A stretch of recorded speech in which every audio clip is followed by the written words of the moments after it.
हुकूमत और आरिफ हबीब कंसोर्शियम ने PIA की निजकारी के लिए ट्रांजैक्शन दस्तावेजात पर दस्तखत कर दिए हैं। तकरीब में वज़ीर आज़म शहबाज शरीफ, नायब वज़ीर आज़म इसहाक डार और फील्ड मार्शल आसिम मुनीर समेत आला हुकाम ने शिरकत की। निजकारी की दस्तावेज़ के मुताबिक 180 अरब रुपए की सरमायाकारी में से 125 अरब रुपए PIA की बेहतरी पर खर्च होंगे।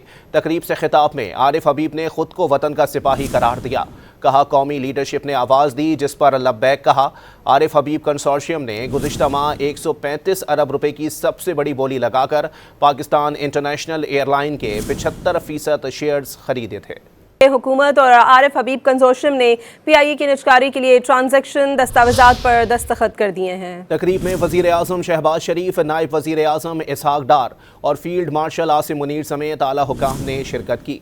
निजकारी की दस्तावेज़ के मुताबिक 180 अरब रुपए की सरमायाकारी में से 125 अरब रुपए PIA की बेहतरी पर खर्च होंगे। तकरीब से खिताब में आरिफ हबीब ने खुद को वतन का सिपाही करार दिया। कहा, कौमी लीडरशिप ने आवाज़ दी जिस पर लब्बैक कहा। आरिफ हबीब कंसोर्शियम ने गुज़िश्ता माह 135 अरब रुपए की सबसे बड़ी बोली लगाकर पाकिस्तान इंटरनेशनल एयरलाइन के 75% शेयर्स खरीदे थे।